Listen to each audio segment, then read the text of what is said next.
Miss Lowell George, and really not a difficult song to play on the guitar. Essentially, we've just got three chords, G, C and D. There's a bit of E minor that sneaks into that intro riff that you just heard, and that riff, that 8-bar sequence, just repeats for the verse. Although, if I'm playing this on a single acoustic guitar, I might move those shapes down to support my voice, give them a bit more heft there. Separately then, there's a 3-chord chorus, G, C and D again, and that's really it. Now, you could play the whole thing in standard tuning, but I'm actually going to play this in open G, which is kind of where Lowell George played it. Let's just get tuned to open G, and then we'll talk about his tuning. I've got my 6th string tuned to D, so a tone lower than normal. My 5th string is a G, tone lower than normal. My top string is also a tone down to D. The 2nd, 3rd and 4th strings are tuned as they would be in standard tuning. So altogether I've got a D, a G, a D, a G, a B and a D. And of course it's simplicity itself just to use a single finger to bar across to create our different chords. In fact, Lowell George played this with his top string tuned to E, so standard tuning. And that means he only tuned the bottom 2 strings down. You can clearly hear that bottom string in the studio version rattling away on a D chord like that, that open string there. It doesn't make a huge amount of difference if you want to keep that top string as an E, and if you do, you can easily use the shapes that I'm going to put on the screen and just modify whatever fingerings I've got for the top string by moving them down a couple of frets, but really that's it. If you haven't looked much at open G before, I've got a lovely intro to open G tuning that should really help you. Okay, let's get on then and look at this intro. So this intro section begins with a descending bass line that we're going to play on the 5th string. It might just pay to look at this straight away. We start on the 12th fret, that's a G. In the following bar, we move down to an F sharp, then down to an E, that's where the E minor comes in. Quickly over a D to go down to C. So like this.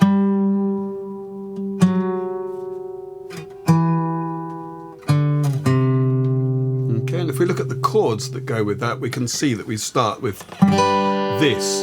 This is just a skeleton G shape. I've got fingers on the 12th fret of the 2nd and 5th strings. Now we're going to play this. This is D over F sharp nominally, and I'm going to play it this way. So I've got F sharps on the 5th and 3rd strings. I've got my 1st finger on the 10th fret of the 2nd string. Happy to let that open top string rattle away there.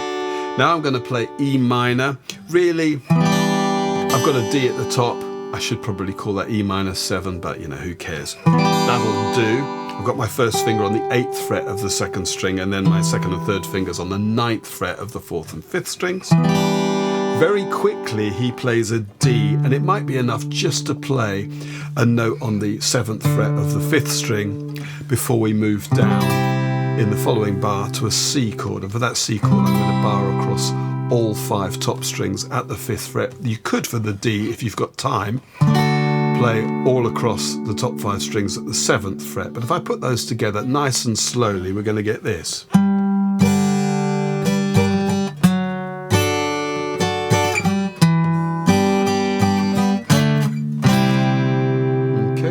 And that D happens on the 4th beat, I should say, of the 3rd bar, and it really is just a touch.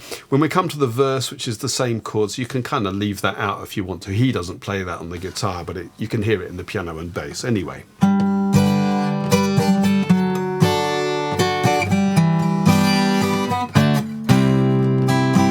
Okay, that's the first half. Now we get to G down here.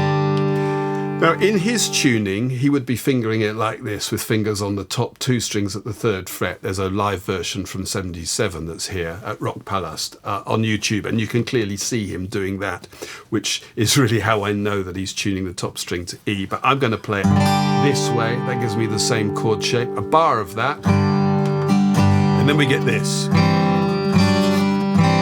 before returning to 2 bars of our G chord. That 6th bar there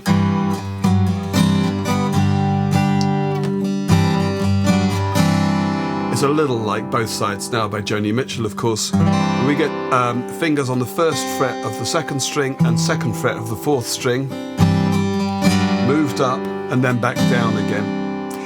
And I'm striking the first of those chords at the beginning of the first beat. 1 and 2 and. For the D chord, I'm moving it up 3 half beats, or a beat and a half later.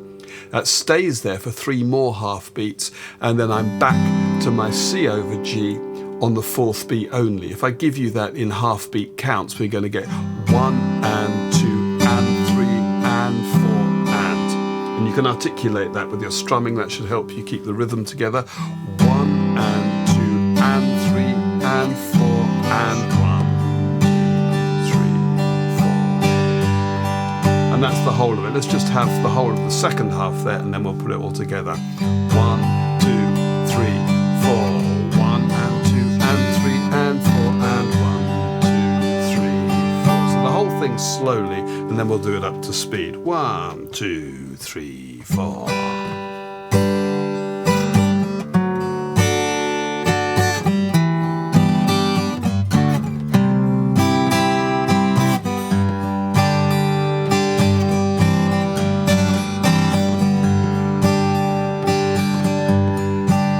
And you can see that I'm picking the bass note out with my thumb on the 5th string each time, just to give it a bit more profile, a bit more definition there. That helps me to bring out that descending bass line in the first half of the riff. And up to speed. 1, 2, 1, 2, 3,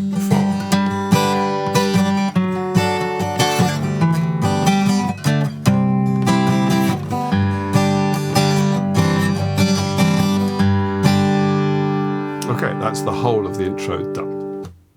Now you could just repeat that intro riff for the verse. It's the same chords, and that's what he does, albeit with a band behind him, and he sings it low. I've been walked by the rain, driven by the snow. I'm drunk and dirty, and don't you know, and I'm still willing. Let's just have the second verse for the sake of it. I was out on the road late last night. I seen my pretty Alice in every headlight. Alice, Dallas Alice. But I'm going to make 2 changes. First of all, I'm going to sing it an octave higher, which is where he sings the later verses anyway. And actually, I'm going to move my chord shapes down here to begin with, just to support my voice. I'm going to start with this G. Then I'm going to play this for D over F sharp. It's not difficult. First finger on the 2nd fret of the 3rd string, 2nd finger on the 3rd fret of the 2nd string. I'm going to move my 3rd finger down to the 4th fret of the bottom string and just mute that 5th string to take that out of circulation. I don't really want that G in there, so that's my D over F sharp. For E minor, ideally I want a finger on the 2nd fret of all of the D strings, so the 6th, the 4th and the top string. I don't know if I've got time to do that, so I might just do it on the bottom and top strings only.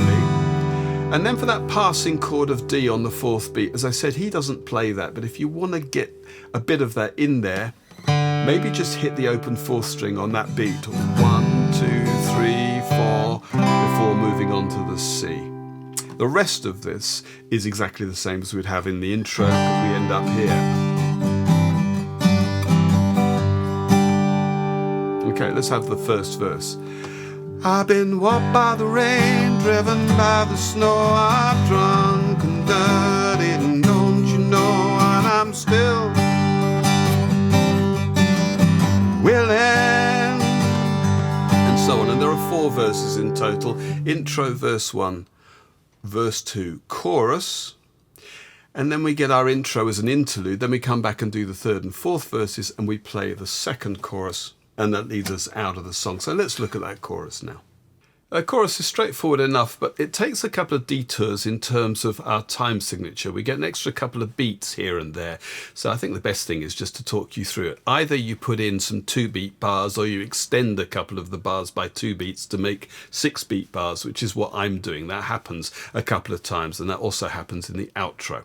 We begin though with 4 very conventional bars, a bar of C, 2 bars of D, and I'm barring across all of the top 5 strings there at the 7th fret, plus the open bottom string, 2 bars of that, and then I move back to G. And I've been from Tucson to Tucumcari, to Hatchet a tone apart, driven every kind of rig that's ever been made. Okay, this is the first of our little forays into a funny time signature. 2 beats on that G.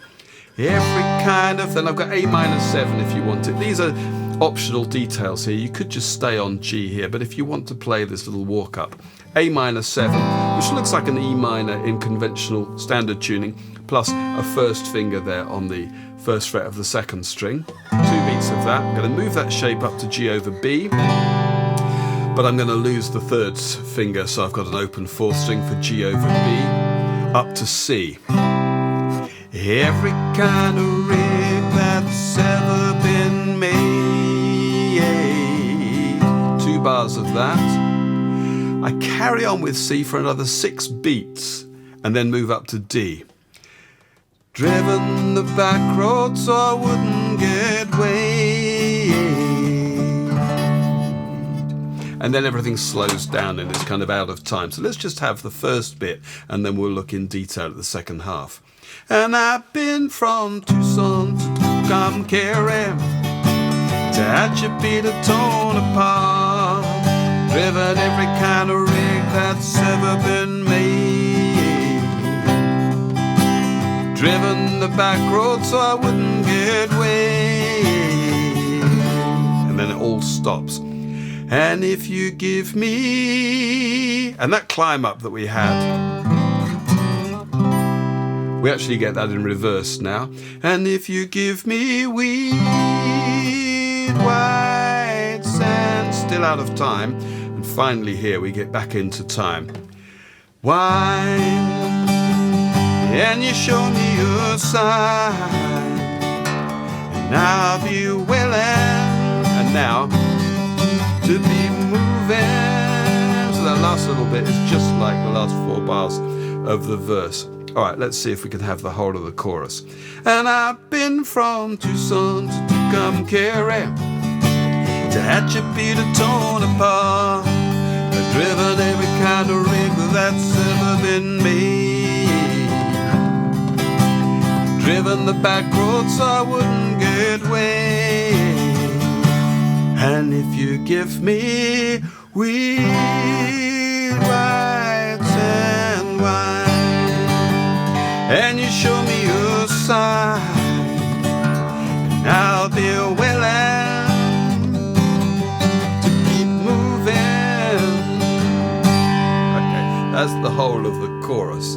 Let's just look at the outro, because now what happens is we get to the intro again twice through this thing, and we just play that a couple of times through as an interlude.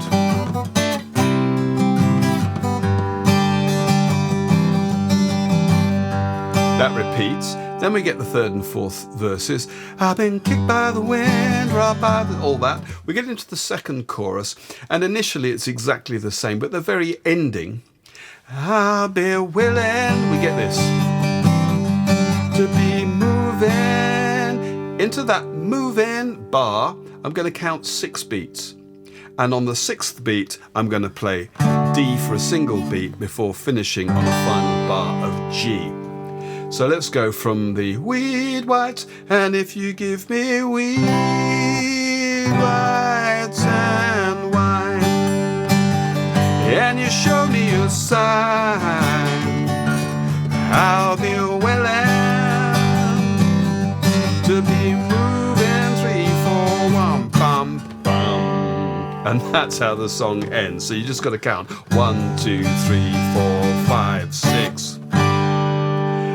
And whether you end just on a straight open G chord like that, or the G shape that we've been using all along, it really doesn't matter, I guess, but that's how that finishes. I'll be willing to be moving 3, 4, 5, 6. And that is the end of the song. Okay, well, I hope all that made sense. Thanks for watching. I'm going to have a little playthrough of the whole thing. I'll let my backing track run at the end of that so you can play it your way. Yeah, thanks for watching, and hopefully see you on the next one. 1, 2, 3, 4.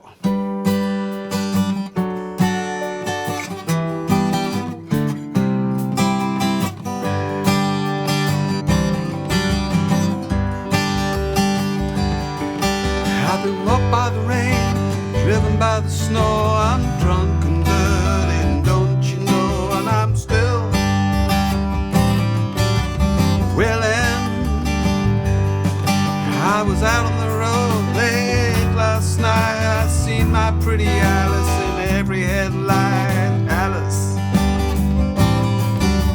Alice, Alice. And I've been from Tucson to Tucumcari, to Hatchet or torn apart.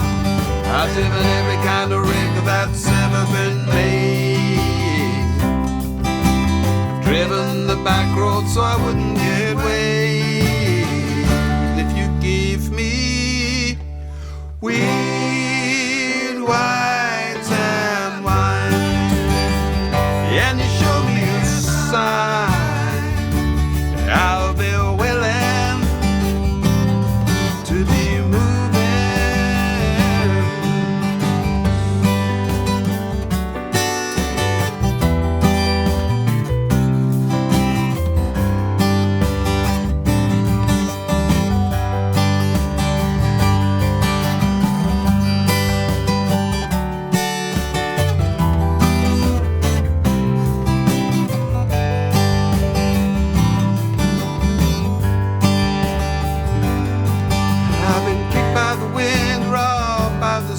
Have my head stove in, but I'm still on my feet and I'm still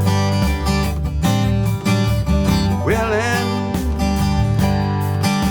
Smuggled some smokes and folks from Mexico, baked by the sun every time I go to Mexico. I'm still, and I've been from Tucson to Tucumcari, to Hatchet or torn apart. Driven every kind of rig that's ever been made. Driven the back road so I wouldn't get weighed. And if you give me weird whites and wine, and you show me a sign, I'll be willing to be moving. That's it.